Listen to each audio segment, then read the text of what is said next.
There was one study where they recruited men during spring break from a nightclub in Cancun, Mexico called Daddy Rock.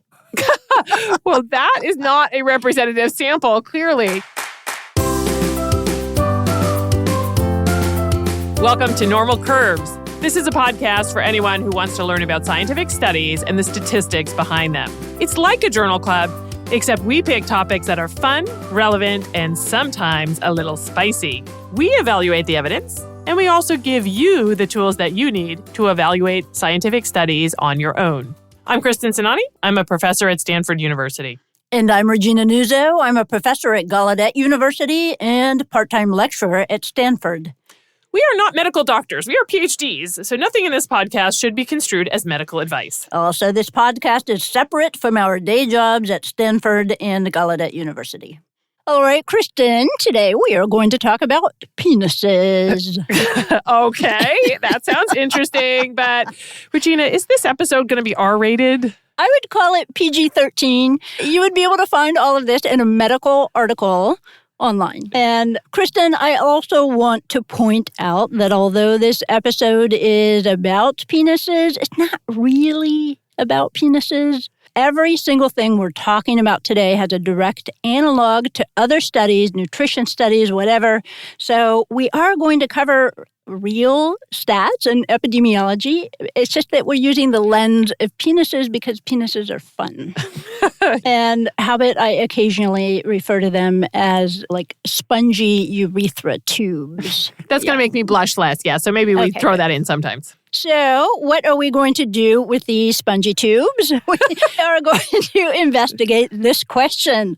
What is the average erect penis length in the general population? And yes, it's a very nerdy, very statsy question. I'm going to kick this off, Kristen, by asking you, what do you think the average erect penis length in the population is? Like in the general population of the U.S.? Yep.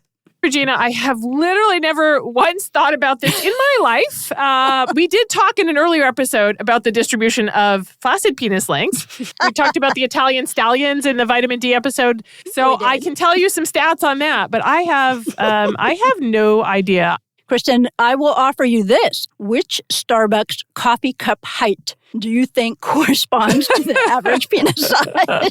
So you've got short, tall, grande, venti, Trenta with the lid. Oh, I love that, Regina, because that gives me a benchmark that I can actually visualize because I have Starbucks coffee a lot. I think it's about a grande. Am I in the ballpark? They're all really reasonable metrics, actually, which is what I think makes it such a good unit of measure. And by the way, really good for our girl talk. So if I say my last boyfriend was a tall and he was awesome, but the new guy is a definite venti, then you will know I'm not just talking about what coffee he drinks. Ooh, I am never going to be able to look at my coffee cup the same way again, Regina. You're welcome. So reason I am asking this nerdy question, I read a fascinating study, 2014, where they asked a bunch of straight men and women that very question. And men's average guess, 6.2 inches. Women's average guess, 5.3 inches. Oh, interesting.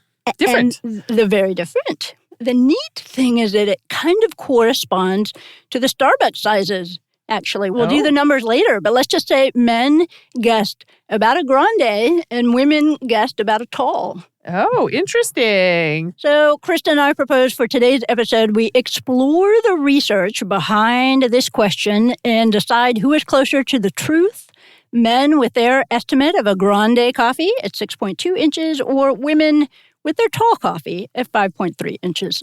Ooh, I like that, Regina. So we're going to pit the men against the women and see who got it right. Burning question that everybody wants to know. Who's right? The suspense. One theme of the episode that I hope we bring out today, problems with getting accurate information from people, not just penis studies, all studies. So many things in science that we measure are really hard to measure. Like if you ask people, how much broccoli did you eat last year? One, they're probably not good at estimating that. And two, they might, let's say, fudge or exaggerate or round up. Second theme, you don't always need fancy stats. Just getting descriptive statistics of a population is really useful. I love this theme, Regina. Descriptive statistics are so important. Understanding the distribution of a variable like broccoli eating, really important for public health. And also just because human nature, people like to know, how do I stack up? Yes. And I want to give you a sneak peek of some of the stats concepts that we are going to see today, so you can be on the lookout for them. A bunch of systematic biases in surveys, including social desirability bias and selection bias, and our favorite descriptive stats, mean, median, percentiles, interquartile range. Regina, I love how we are teaching stats, but we're working in something that will get people's attention. And yes, it is a shameless, straightforward attempt to grab people's attention, and we're not afraid to admit it. We will remember it better if it's penises than broccoli. Yeah, come on. How are you going to remember it better? Absolutely. This is how you get people to remember what the interquartile range is, of course.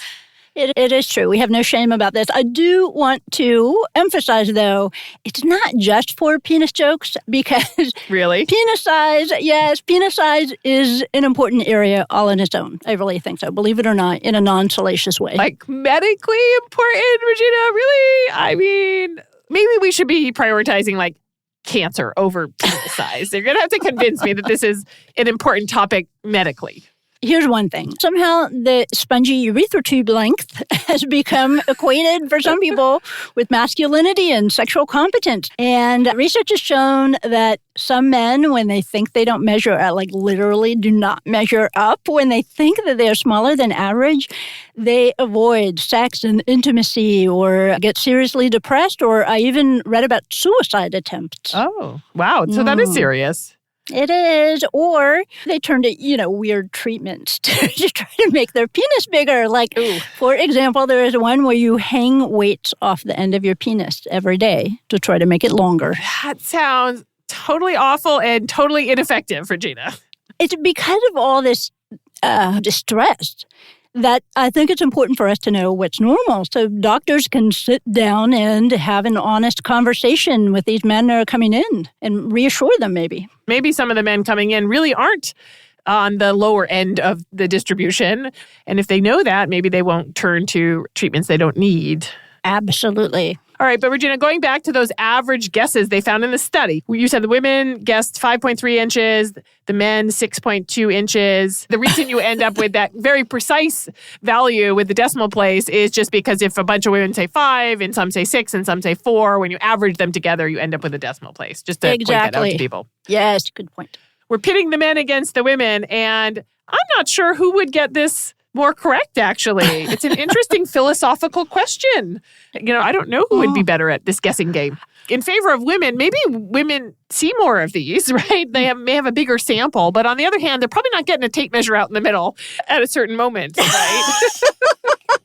So, you think that men would have a better sense just because they're more intimately familiar with their own parts. It is an interesting question. Now, straight men might need to extrapolate from their own single part, though, an N of 1 study. Because in that study, they were all straight. Yeah. Not a great sample, then. But that also leads us now to the discussion of pornography consumption. Oh, good point. Because if they're seeing a lot of examples through pornography, it's not exactly a representative sample. They did a study. A biased idea. Yeah. They did a study, the top third. They think that men in porn films are top third in terms of length. So if men are watching a lot of pornography, they might be overestimating then. Interesting. I had no idea there were studies on all of this, by the way, Regina. Fascinating. In contrast, women would presumably be getting a somewhat more representative sample because it's going to be a little bit more random what they're seeing.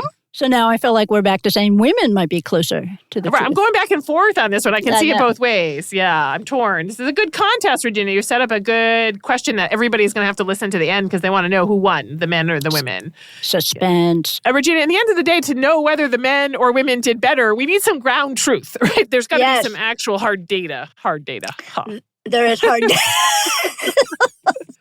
There's very hard data on this. All right, the first one by someone whose name you've probably heard of, Alfred Kinsey. Oh, yeah, of course. He was the guy who did a lot of studies on sex, and I remember he had a movie. There was a movie out about him recently. I never saw it. Yeah, he was one of the first, started collecting data in 1938, and it is a good movie. Liam Neeson plays Kinsey, and he's kind of hunky. Oh, he is hunky, yeah. I like Liam. Yeah. It's an interesting story how he got started, though they talk about it in the movie. Did you know that he was studying wasps before he switched over to sex? Kinsey? No, yes. I did not know that. So how did he get from wasps to sexual behavior? It's not a natural path, I would have to say. It's kind of a wholesome story, though. I love it. He was a bio professor at Indiana University. And in 1938, there was a group of women, the Association of Women Students, and they petitioned the university because they wanted a course for students who were engaged or married. A bio course. Oh, that's interesting. Of course, we're talking 1938. People didn't talk very much about sex, so I'm sure both women and men going into marriage probably didn't know a lot. And they went and asked for information. I love it. I know. So they gave it to Kinsey. It was a team-taught course, but apparently Kinsey's lectures in particular were a big hit. They were illustrated lectures, first of all. Okay, good. On the techniques of contraception, the biology of sexual stimulation, and the mechanics of intercourse. Well, I mean, that's all super important to know. And I'm sure that at the time, a lot of women, probably a lot of men too, might have been pretty clueless about all this. So that was really progressive back in 1938. Wow. Right. So students kept coming up to Kinsey, men and women, bringing their sex questions and their sex problems to him. And he kind of morphed it into research. Oh, interesting. Well, he was probably the only person that they felt comfortable talking about this with. And so they went to him and asked a bunch of questions and he didn't know the answer. So he went and researched it. Wow, that's an interesting way to find a research question. All of a sudden, wasps are no longer quite so fascinating as they were before. Imagine that. So he started researching this in a traditional, rigorous way. He did interviews and he coded the data and kept it anonymous. And he made it into an official field of study. Kind of amazing. Wow. So he interviewed people about things like their sexual habits. He got data on this. And I'm sure this is probably the first data of its kind that we had. Mm-hmm. He did like 18,000 interviews in his career. And what kinds of questions was he asking, Regina? I'm assuming penis length was in there, but what else? Oh, like good stuff. So, PG-13 here. So how much sex education did you get as a kid from your parents? Oh. When did you lose your virginity? How often have you had sexual intercourse with your partner? Have you ever cheated on your partner? What kind of kissing did you do before you were married? That's interesting. So I get why you think this might be an important area of study, Regina. It's not totally frivolous because sex is important to people's lives and they want to understand what's normal and feel comfortable in their own skin and have education about what to expect. Yeah, that all makes sense. I applaud that. So you mentioned that Kinsey did get penis size measurements. So did he just ask them to estimate or did he actually have them measure themselves? He had them measure themselves. Oh, okay. Well, that's good. But at home, not in the lab. The interviews were in person, but then some men were sent home with a pre-addressed stamped envelope, blank card. And it was like, get out your yardstick, guys. They had to measure their erect penis from the belly to the tip and to the nearest quarter of an inch and send that back in. Wow, that's great. So then did he publish the data? Sadly, it doesn't look like he published the penis data before he died. He died in the 50s, but his colleagues organized everything after his death, and they did publish it in this giant book in 1979 with all the tabulations. Wow, and I got an original physical edition. It is gorgeous. It's like typewritten, and it has that vintage feel. I love it. It has all the data. You got a copy. Wow, nice. And it has mean, median, interquartile range, all the summary statistics? Even better, they gave it as an actual frequency distribution. For the penis length, they have, how many men said 3.0 inches? How many said 3.25? So you have all the data then? All the data. I put it in a spreadsheet, started to analyze it. Wow. Did you analyze it for class? For your class? Just for this episode. Wow. I feel so important, Regina. You did this just for our podcast. And we are probably breaking news then. Is this the first time the penis data have been reported ever? Probably the first time in a podcast, I would say. How about in the show notes, I link to my spreadsheet. You're going to provide the data set. I love this. This is like open science in the middle of a podcast. Are you providing code as well to analyze it, our code? Well, now I feel obligated now that you suggested. I think you should provide open data and our code. How many men are we talking about? How big was the data set? 2,500 men. And did you analyze all the variables or just the penis length data? You know, I was really tempted to go in and start analyzing everything, but then I'm like, no, Regina, focus. Focus on the penises. What did you find? Kristen, I am going to give you the answers as a little statistical quiz. Ooh, I love quizzes. I know you do. Okay, number one, the mode was 6 inches. 24% of men put down 6 inches exactly. Interpret that for us. All right, so the mode is the most common number that the men reported. So if you can imagine this in like a bar chart, the highest bar is going to be at 6.0 inches. It makes a lot of sense to me actually because if you're estimating, you tend to round. And I'm guessing that some men just rounded to the nearest half foot. Like they were told to round to the nearest quarter inch, but that's really precise. So probably just a lot of them rounded to the nearest half foot. Mm-hmm. It's also maybe hard to see. Maybe they were doing this in the dark. They had to right. down and squint. The logistics of this might be a little tricky. Yep. Yeah. Not easy, not fun, not sexy. Let's just say that. Yeah. Okay, correct. Number one. Number two, 30% of men said less than 6 inches. And what is the median erect penis length in this sample? Oh, I love that question. I'm going to steal that for like my next midterm for my stats course, Regina. All right, because you told me 30% less than 6 inches and 24% exactly 6 inches. So that gets me up to 54% of the men. And the median is the point at which 50% of men are bigger and 50% of men are lower. So I know that's going to fall at 6.0 inches. That was a very good description. I think I'm going to give you bonus points for explaining your reasoning there. Okay, one last one, and then you get your A+. The mean was 6.2 inches, which, by the way, yes, is exactly the same as the guess in that 2014 study. Oh, I know. Coincidence, I think. 6.2 inches was the mean. What is the likely shape of the distribution of penis lengths in Kinsey sample? Oh, another great question. I'm going to steal for my midterm because if the mean is 6.2, but the median is 6, that means the mean is slightly to the right of the median, and that's what you expect when you have a right-skewed distribution.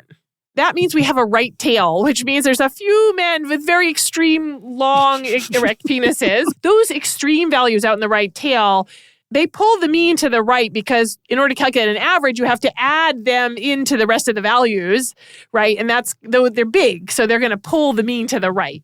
The median, on the other hand, is not affected by the extreme values because it's just 50% of men are bigger, 50% of men are smaller. The median doesn't care how big the big men are, right?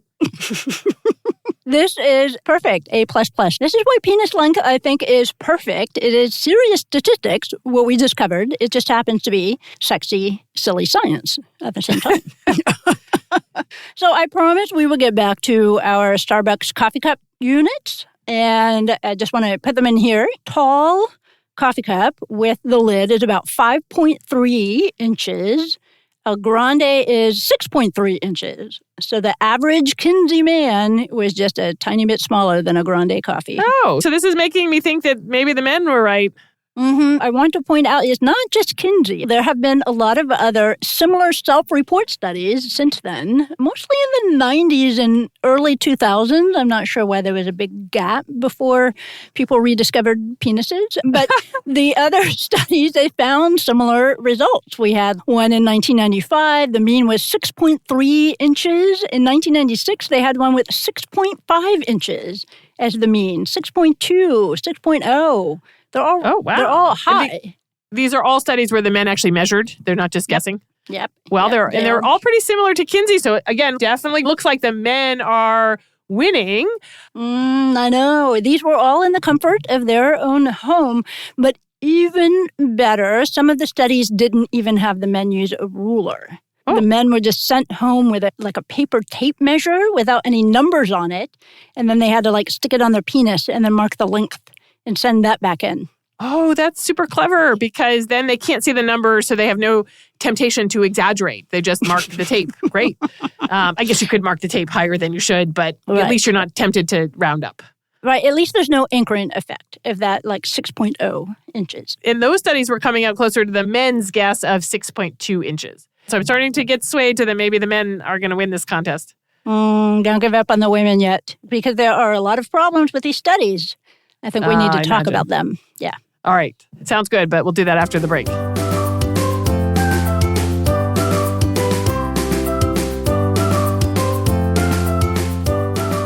Regina, I've mentioned before on this podcast our introductory statistics course, Demystifying Data, which is on Stanford Online. I want to give our listeners a little bit more information about that course. It's a self-paced course where we do a lot of really fun case studies. It's for stats novices, but also people who might have had a stats course in the past but want a deeper understanding now. You can get a Stanford Professional Certificate as well as CME credit. You can find a link to that course on our website, normalcurves.com, and our listeners get a discount. The discount code is normalcurves10. That's all lowercase.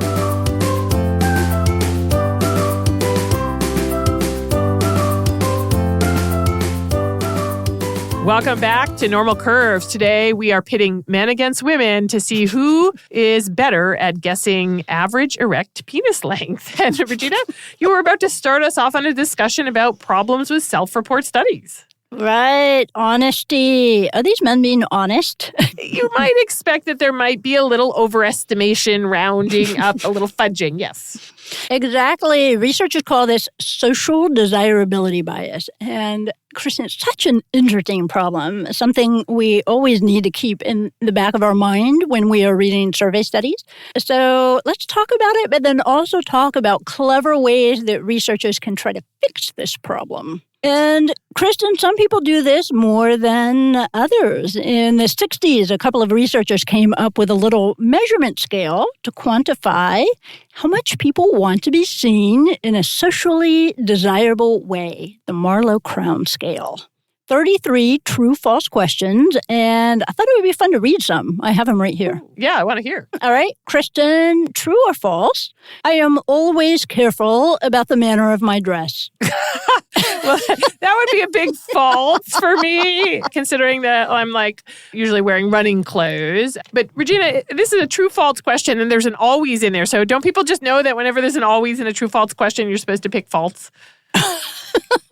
You think things through, I think, maybe more than other people do. I'm overthinking it, yeah, possibly. Yeah. Okay, but I'm gonna count you not socially desirable in your manner of dress. How about this one? True or false, I always try to practice what I preach. Oh, that's a tougher one, Regina, because they slipped in the word try. I always try to practice what I preach. You know, I might be able to say true on that one because I would hope that I always try. I mean, maybe I'm not trying very hard. I briefly entertained the idea for a moment of practicing what I preach and then quickly discarded it. Yeah, so I might score a true on that one. Right. True or false, I am always courteous, even to people who are disagreeable. Okay, nobody can answer true to that one. Come on. No, of course. I have to say false, and anybody who's being honest is going to say false on that one. I don't know. I'm wondering if maybe in 1960... you had to pretend to be courteous no matter what. You're right. 1960s, a little different time, yeah. Right. 2025, big difference. All right. This one, my table manners at home are as good as when I eat out in a restaurant. Okay. That one, again, is a big false. Again, maybe 1960s, everybody's sitting prim and proper at the table at home. We're eating while running out the door. So I'm going to say false on that one. With the dog. Don't forget the dog. Oh, and my dog, I have not trained him well. He's always begging me for food. So he's sitting there with his big eyes looking up at me. So yeah, my table manners at home. I'm blaming it on the dog. All because of the dog. All right. I see where you're going with this, Regina. These true and false is you get a score. They're going to add up every time you pick the socially desirable, likely untrue answer.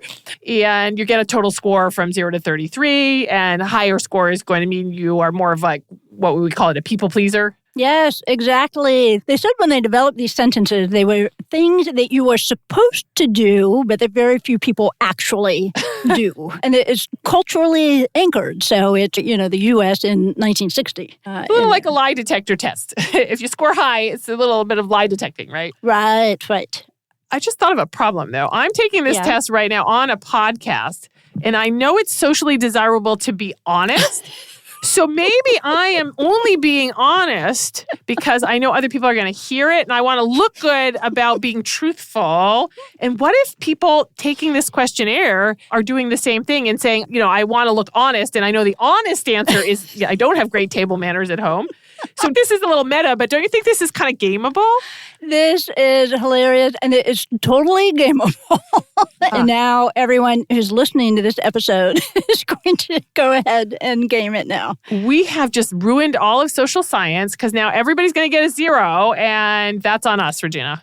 There is at least one more social desirability scale out there in the 90s, a more modern one, and I am not going to tell you that one. I am going to keep it secret for your own good. Phew. So we haven't spoiled all of social science research. Excellent, Regina. All right, Regina, can we get back to the penises for a moment? How does the social desirability scale, this Marlowe and Crown, how does it relate to penises? Yes, back to penises. There was one study in 2019, Journal of Sex and Marital Therapy. It looked at social desirability and self-estimated penis size. In young college men, they found a positive correlation. Oh, so the more these men wanted to be seen as socially good, socially appropriate, the longer their penises were. Maybe that's not a coincidence. Maybe it's that the men who are willing to lie on these social desirability questions, they may also be willing to exaggerate their penis length a little bit because they want to look good to others. Maybe they believe it. Right. It's probably not some sort of weird causation where I was born with an extra long penis and that has caused me now to have more sexual desirability tendencies. I might expect it to go the other way, actually. Now, that study was done by a researcher at Clemson University. His name is Bruce King. He's emeritus professor of psychology now, and he also has a great review paper from 2022, Archives of Sexual Medicine, and he talked about what a problem social desirability is in all sexual behavior surveys. And he talks about how to use these sorts of scales to calibrate when asking people sensitive questions. Oh, I love it. So he's trying to use these kinds of questionnaires to maybe statistically adjust for somebody's score, right? So if they score high in the social desirability, they're probably exaggerated a little on penis length. So we're going to downgrade, we're going to give them a little bit of a penalty. The penis penalty? Penalizing the people-pleasing penis. That's good, Regina. Write that down. Thank you. Maybe we can sell that somehow. Yes, exactly. You put each participant's social desirability score in the statistical regression model, just like you would other covariates like age or weight, and then control for them. Right. We've talked a lot in this podcast about what it means to statistically control for things. So we're putting that social desirability score in the model to essentially give the penis penalty. And you probably could use this in other contexts, right? Like nutrition studies, exercise studies. It would flag people who are a little more likely to round up or fudge, and you give them a little penalty, statistically, mathematically. Exactly. So I looked it up. They have done this in nutrition studies, exercise studies, sexual behavior, consumer behavior, criminal justice, drug and alcohol behavior, all kinds of things. But when I was researching this, I found that they have developed other little tricks to get an honest answer out of participants, ones that rely a little bit on psychology. Ooh, I love these little tricks. So tell us some, Regina. One of my favorite tricks is, if you're doing the interview in person, is to hook up the person to an impressive-looking machine that does absolutely nothing, but you tell them it's a polygraph machine. Oh, a fake lie detector test. It's kind of like sham surgery. I imagine that would make people a little more honest if they're worried about getting caught in their lying. Right. I cannot believe that this is still a thing. It has a fancy name. It's called the bogus pipeline method. Oh, and I like it. They first did it in 1971, but they are still using it for interesting things. Yeah. Like what? for one, they found when you hook people up to fake lie detector machine, they all of a sudden report having had more sexual partners than if they're not hooked up. Well, is this men or women, though? Both. But Really? Great question. This fake lie detector effect or whatever affected women more than men. This other study, I found this fascinating along the same line. So they would hook women up to a device and tell them that the device would be able to measure their true emotions and their emotional responses. And then they give the women sexy movies to watch and ask them how aroused they are, how hot and bothered they are. And the women, when they are hooked up to this fake lie detector test, they all of a sudden report more arousal than without it. They're being more truthful about being aroused. Right, because otherwise you might not want to admit. Right. They want to be nice girls. All of these surveys have to be given in person, though, in order to be able to implement this little trick. This cannot be an online survey. Yes. Another psychology trick, you can distract people when you are asking them questions. So you can have them memorize a list of numbers, like a phone number or something, and then ask them the question because the cognitive overload apparently makes people fall back into honesty. Really? Oh, that is a really good trick, Regina. So you're saying like women could ask their husbands to memorize a grocery list, and then you ask them, where were you last night? Ooh, I love it. I think it might work because apparently it takes effort to lie.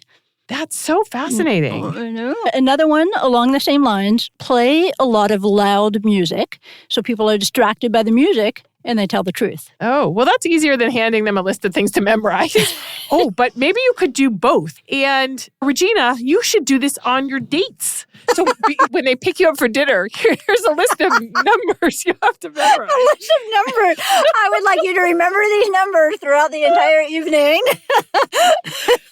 Keep them in your head. And by the way, how old are you? And are we exclusive? Are you married? And I turn the radio up at the same time. Well, also at the age of the men that you're dating, you're also slipping in a cognitive test at the same time because sometimes the men you date, they're a little on the older side. They are a little on the older side. Worry about, like, how's that executive functioning coming along? And memory, So 2 birds, 1 stone. 2 birds. Oh, my God. Okay. Now we've just given it away to anyone I'm going to have a date with who is listening to this episode. But hey, if they're listening to the podcast, then they get bonus points so that counteracts. They get bonus points that for that. They know your tricks. Yeah. Oh, there you go. This is incentive. And also you're gonna have the age reader wand, the AGE reader wand that you're gonna whip out, and that way you can learn a little bit about their age and maybe something about their penises. And something about their as we talked about in an earlier episode, which everybody should go and listen to. As we do, we should go sugar sag. I don't know if we want to patent this one yet, though. I think we might need to refine the methodology on this one. We got to make it more implementable, yeah, right? So there has to be a reason they have to memorize the number and then the music playing loudly. It has to be all under some kind of smoke screen. And then we're going to sell it. Absolutely. Yes. There were other geeky approaches that researchers have come up with for asking sensitive questions, and you might know about these, actually. You want to hear them? Yeah, of course. Yeah. So if I wanted to say to someone, hey, have you ever cheated on your partner? I say, hold on, before you answer, flip a coin. Don't tell me whether it's heads or tails, but if it's heads, answer yes no matter what. If it's tails, answer honestly, and this is called the randomized response method. I love this trick, Regina. I heard about this back in grad school, and I just thought it was so clever because let's say the person answers, yes, I cheated on my partner, and then somehow their partner finds out. They can just say, well, but I flipped the heads, honey, and so I had to answer yes, right? So it makes them feel protected because in some cases they're forced to answer dishonestly. The amazing thing, though, is you can extrapolate from this and get an accurate estimate of the prevalence of cheaters in your sample because we know that a coin flip has a 50% chance of getting ahead. So you can work it out with a little math. And I think this is really the beauty of statistics. I know. Stats is so cool. I love it. But back to penises, Kristen, back to penises. I have an example of how researchers have used some clever psychology in a penis study. Oh, right. We got to get back to the penises. Okay, good. This was 2014, Journal of Sexual Medicine, and researchers were all at Indiana University, Kinsey's old university. And it was called the Condom Fit and Feel Study. Well, that's a good name for a study. It was part of a larger study on testing 2 different types of condoms. Oh, Regina, I hadn't really thought about this until now, but actually there is a reason medically that erect penis length is important, because for condoms to fit correctly, I suppose that condom companies have to know the distribution of erect penis lengths in the population. So actually the question we're looking at today isn't totally frivolous. Bingo, bingo. The other day, I got a little curious. Is there a company where you can just send in your measurements and get a condom that is custom made for you, like a bespoke suit? Oh my goodness, personalized condoms. Is there? There is a company that gives you an option of 10 lengths and 9 circumferences. So you can get 90 different sizes. Wow. Yes. All right. Back to that condom fit and feel study. The researchers had a sample, a big sample, 1,800 men. And they wanted the length of their erect penis. They took advantage of psychology. They told the men that they could get free condoms to test, but they had to accurately measure their penis and send in the correct measurement so their condoms would fit them perfectly. Oh, that is so smart, because people are going to be less prone to lie because they don't want to get one that doesn't fit later. Say a guy reported he's 7 inches and then he gets a 7-inch condom in the mail and it's too big. Now, not only does he not have a working condom, which is a bummer, but his penis also looks too small because it just fell right off in front of his partner. That is not socially desirable. I love, Regina, how they're taking that social desirability bias and flipping it around to get people to do the right thing. So what did they find? Now I'm really curious, because maybe these men were more honest. What did they find on penis length? Yeah, the results were strikingly different than the other ones we've talked about so far. Really? Median and mode were 5.5 inches. The mean was 5.6 inches. Oh, wait. So now we're getting closer to the women's guess of 5.3 inches. This is fascinating. So maybe the men weren't being so honest in the other studies. Well, no. And here's something even better. We can go a little deeper because the researchers posted their data. We have their data. Like open data? Open data. Wow. Are we going to put a link to this in the show notes too, Regina? I absolutely will, because it is great. fun. Yes, I thought it would be fun to look at the variability so far. Oh, variability, very important, especially when it comes to condom fit. The variability in many ways is more important than the mean, because the condom companies are going to need to make sure that they're spanning the range. They fit on everybody, right? So how about another stats quiz for this one? Oh, sure. The third quartile was 6 inches. What does that mean?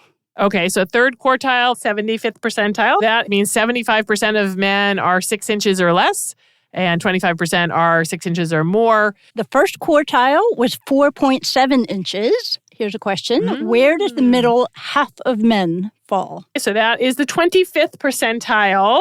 So that is enough information to give me the interquartile range. The interquartile range is between 4.7 and 6 inches. 50% of men fall between that range. Very good. But get this. Okay, so we have those numbers. One study found that nearly half of men who were looking at penis lengthening surgery, they had lengths of 5.1 inches or more. Oh, wow. But they're right in the middle 50%. So they were not even in the lowest quartile? They should know that, right? This is an important public health message for men's health, Regina. Again, the importance of accurate descriptive statistics. Absolutely. All right. So, Regina, we're seeing in this condom fit and feel study that maybe we're getting closer to the ground truth. Maybe the men are being more honest, which again is looking more like the women's guess and not the men's. But the fact is it's still self-report. And in some ways, the only way to really get the ground truth is to have an objective measurement where it's not the person measuring themselves, but I can imagine that would be quite awkward. Mm-hmm. So are there any studies that have done that? There are. Okay. Yes, they have. The logistics of that, I can imagine, might be very tricky. Mm-hmm. I want to understand how they do that. The answer is very carefully. All right, I want to hear about that. Sounds interesting, but let's take a short break first.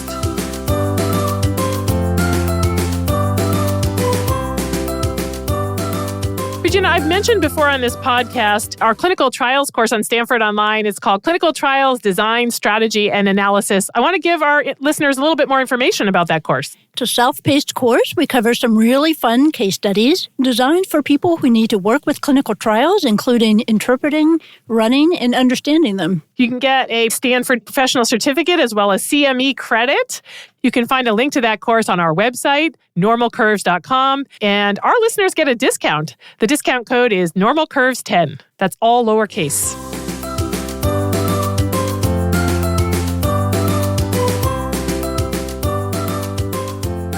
Welcome back to Normal Curves. Today we are talking about whether women or men are better estimators of the average erect penis length in the general population. Regina, let's take stock. So far, we've looked at self-report studies and the problems with those because people want to be socially desirable, so that tends to make them a little less honest, and that can bias those studies. What's next? I think, Kristen, now we're ready to tackle studies where the investigators themselves did the measuring, not the men. Right, an objective measurer. Measurer? What do you call the person who does that measurement? Appraiser, penis appraiser. I would like to be a penis appraiser, please. Not me, thank you.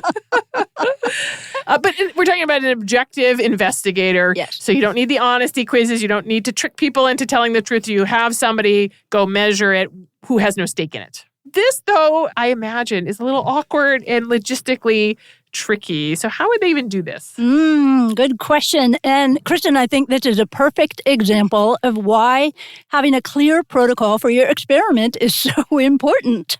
We talk a lot about protocols in this podcast. Thinking through ahead of time your experimental methodology, very important, especially in a study like this. Methodological reproducibility. And Kristen, we've talked about how we have more trust in studies that do this well. So I thought Absolutely. It would be fun right now to pretend that we are investigators. We are the penis appraisers, and we are going to talk through what we would need to think about to include in the protocol, what factors that might affect whether we could get a good quality measurement from every man every time. Oh, yeah, that's a great idea. Since I probably will never work on a study for real like this, it's an interesting thought experiment to talk through all the parts of the protocol.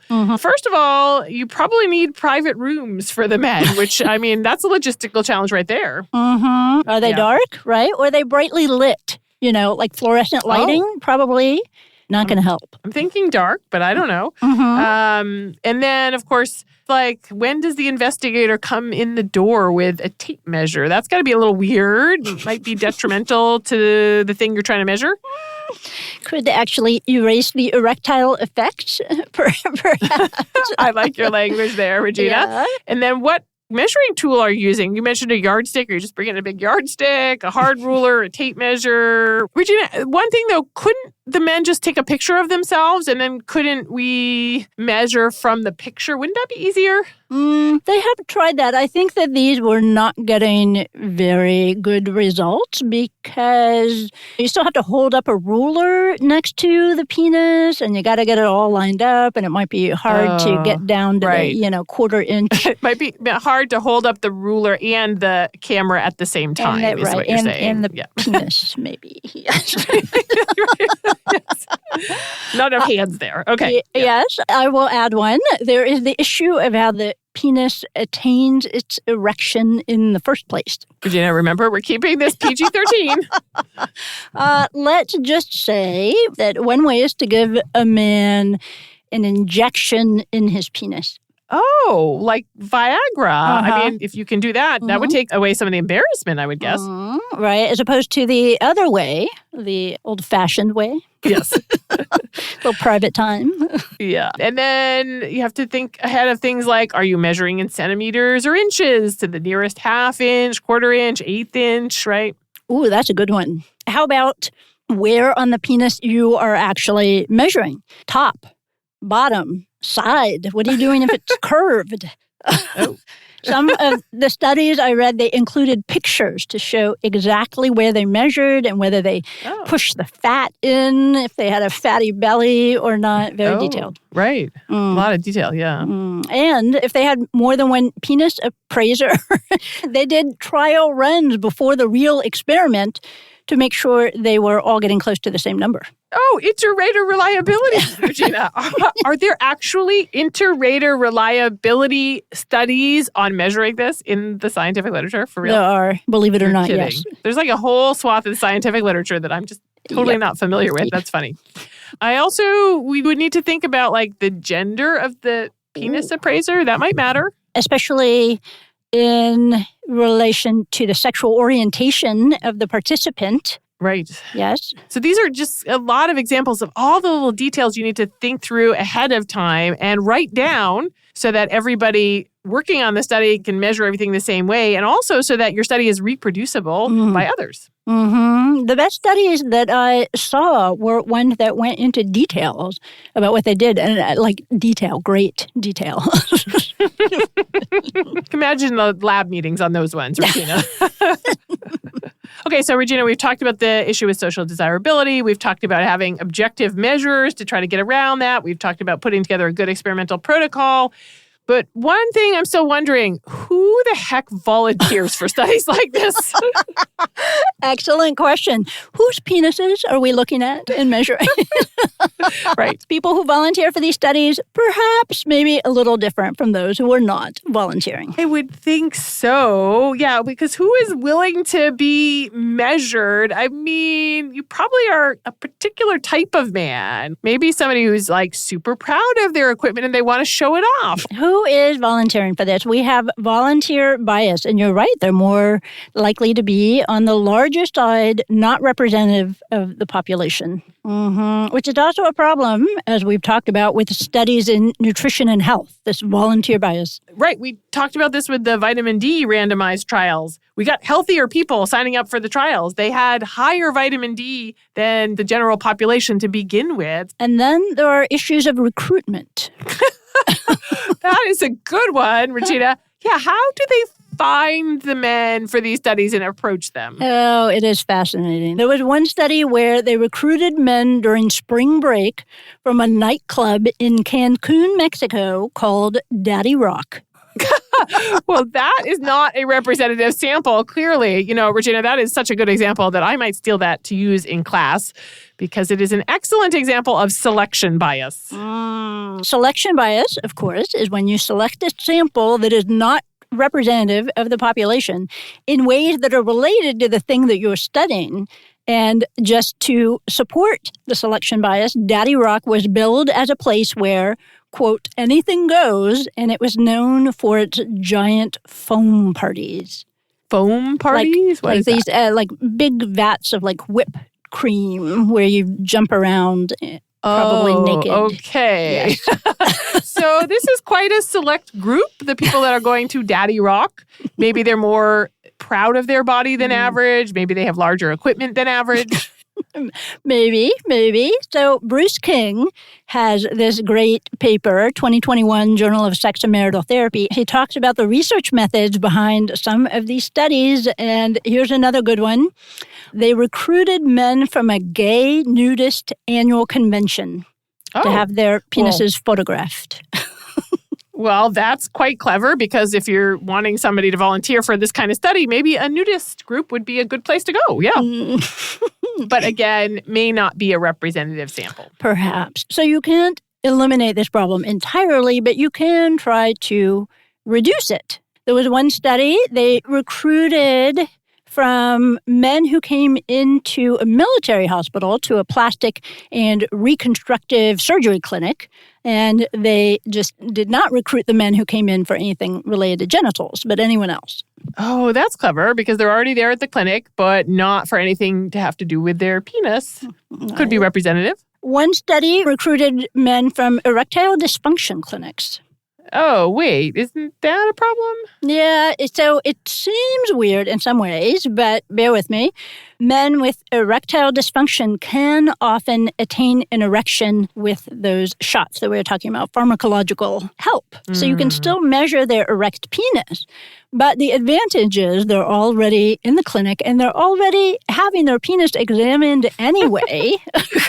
So they're less likely to be volunteering just because they like to be naked and show off their penis to a bunch of people like at the nightclub.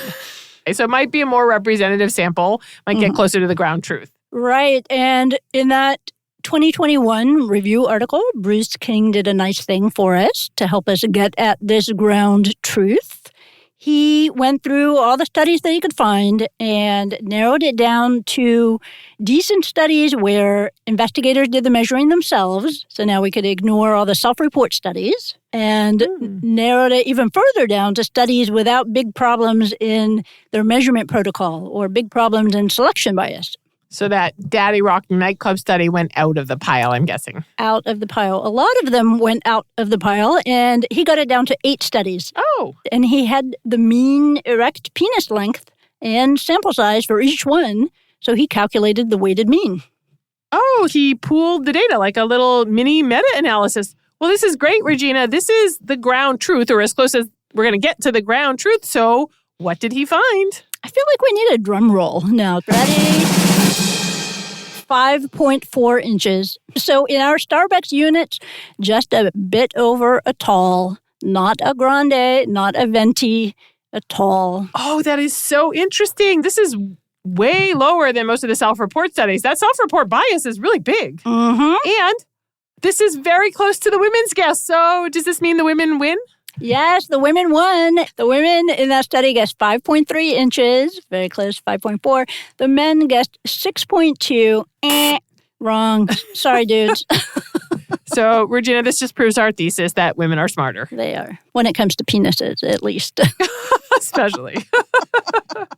All right, Regina, so I think we're ready to wrap this up now and rate the strength of the evidence for the claim. And we were pitting women against men today. I'm going to turn that now into a claim that we can rate. So I'm going to say that the claim today is that the women's guess of 5.3 inches for the average erect penis length in the population is closer to the truth than the men's guess of 6.2 inches. That's very clever how you framed that. Yes. I do have some inside knowledge already now. And so how do we rate that in this podcast? It's with our trademarked, highly scientific 1 to 5 smooch rating scale. 1 means no evidence and 5 means strong evidence for the claim. Now the claim is in favor of the women. So Regina, kiss it or diss it? Kiss it. Definitely. That sounded dirtier than I intended. I am going to go with 4.5 smooches on this one. Oh. Yeah, really strong based on what we've seen today. We've gone through all the biases, tried to account for them as much as possible. It's still a hard problem, so we don't know for sure. It's a hard problem. It is hard. Oh, you got me. Nice job. 4.5 smooches.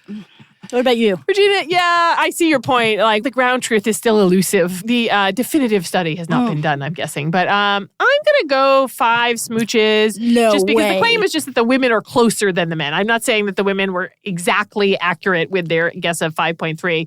But clearly, I think the women are doing a better job at estimating. And it looks to me like the men tend to overestimate. So actually, that does men a disservice, because then that makes some men, if they think the distribution is shifted to the right, that's going to make some men feel bad about themselves. So they should listen to the women. Again, women are smarter. They are smarter, at least about penises. Methodological morals. Who wants to go first? Why don't you go first, Regina? Okay. How about this one? When answers aim to please, the truth takes its leave. Oh, I love it. Social desirability bias. That's good. Yeah. Mine is going to be, without descriptive statistics, you'll never know if you measure up. Ooh.